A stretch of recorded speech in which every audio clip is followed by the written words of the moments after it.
Hey guys, Effie here. Today I'm going to make two Thanksgiving cards using our Thankful Cornucopia and Wishful Wildflowers stamp sets. Now I'm going to make the first card that I showed you first. So I rose gold heat embossed the wildflowers onto some watercolor paper using our rose gold embossing powder, and I'm using my mini Misty to stamp my flowers. After I've spooned on our rose gold powder, I'm going to hit the whole panel with my heat gun. I did emboss an additional wildflower cluster off camera, and now I'm going to be doing some wet and wet watercoloring with some color bursts. So I wet some of the blooms first with some clean water, and then I'll dip my large tip brush into some alizarin crimson color bursts into the inner corners of my petals. And then I'll take a second clean brush and I'll pull a little bit of that color out to blend it into the petals. Then I'm just going to take a second brush, a fine tip brush this time, and I'm just going to add a second color into my flowers. The second color I'll be using will be tangerine.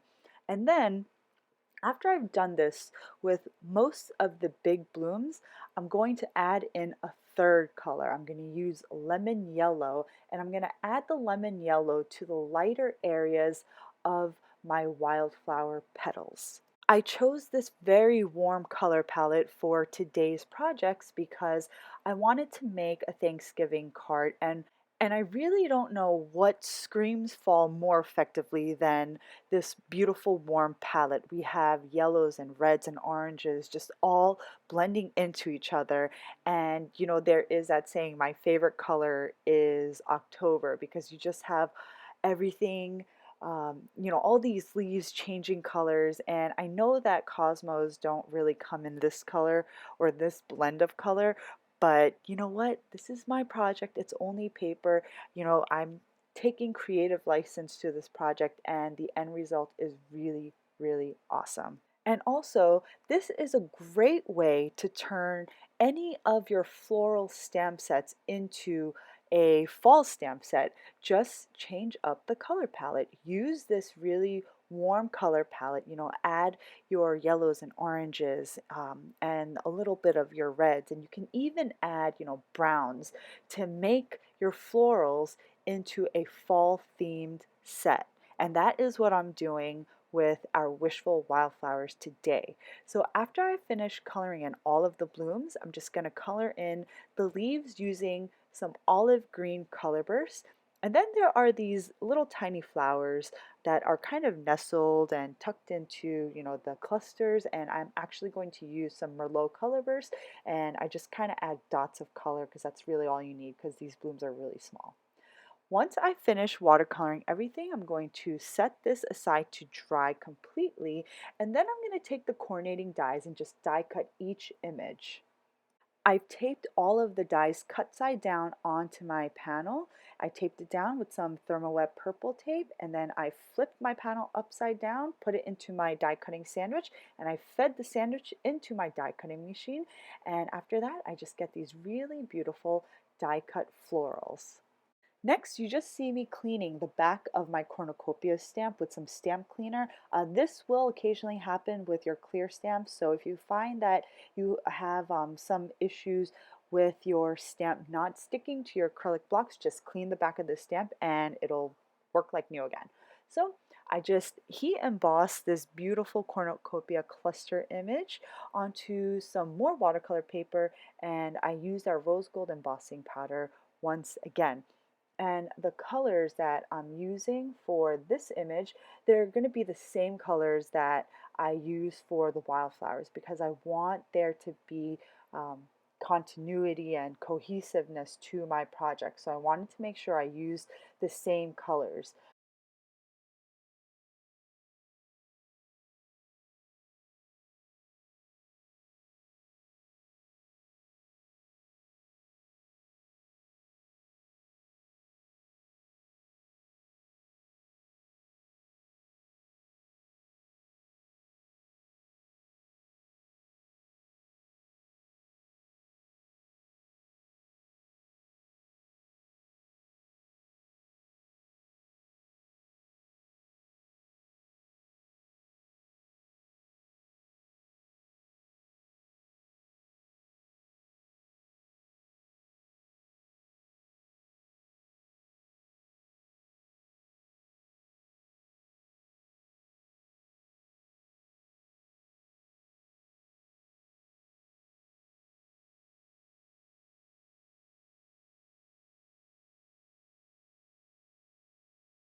After I painted my cornucopia, I stamped and embossed some of the smaller individual elements from the same Thankful cornucopia set, and I colored them in using the same color palette that I've been using for this project. Once everything was painted and dried, I die cut all the images using their coordinating dies. Next, I'm going to be doing some ink blending onto an A2 size card panel, and I'm using some peach blossom for one side of my panel, and then I'll use found topaz for the opposite end of the panel.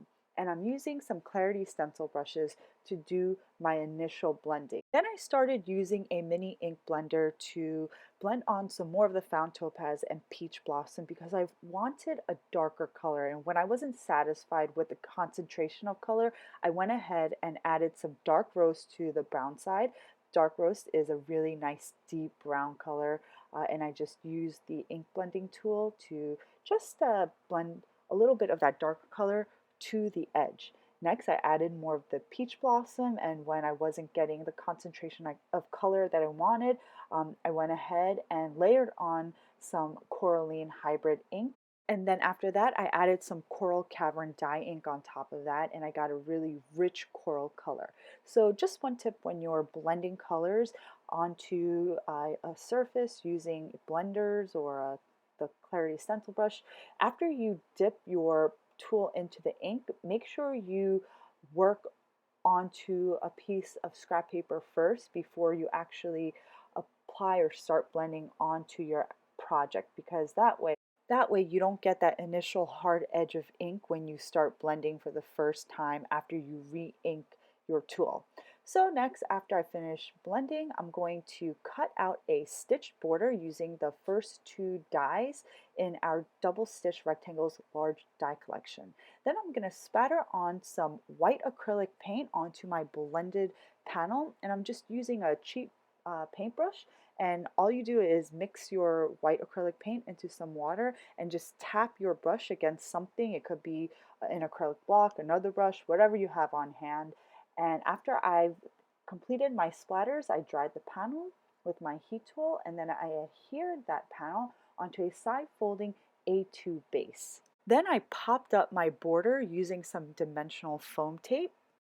After I've mounted my border, I'm going to start assembling my card. Now this first card is not that difficult because I'm only assembling two of the larger pieces that I've colored and die cut. And after I pop those two up, I'm just going to create my sentiment. I stamped the banner, which comes in our Thankful Cornucopia set from I stamped it in our Caviar hybrid ink because that was just the closest to me. And after I die cut it, I adhered it onto my card, finishing the project. Now I'm going to move on to the second project. Now this one I've just kind of prearranged. I know where I want everything to go. I took a picture and then I had to move everything off because I had to die cut this brown panel with the large die from our double stitch rectangles large die collection, and that just adds stitching to all the edges. Then I took this inner the white panel, and that was actually the panel that was die cut from the first card that I set aside, and I'm just going to pop up all of the elements, and I used a combination of foam squares and liquid adhesive. So for that larger Wishful wildflower cluster up top, I used foam tape. For all of the little elements that you see at the bottom of the card, those were all popped up. But then I start sticking and tucking in other elements around these popped up pieces. So all of those pieces going behind the popped up clusters, those are going to be glued down with liquid adhesive. So I'm just going to do this really quickly because it's just really a matter of assembling the card at this point. Once all these elements were assembled, I just stamped and die cut the same sentiment from the first card, the banner with the Happy Thanksgiving. I die cut it and I just popped it up onto the face of my card, and my project is complete. I hope you all enjoyed my projects for today. If you haven't done so already, be sure to subscribe to our channel because I update it on a weekly basis. So thanks again so much for stopping by. I'll see you next time.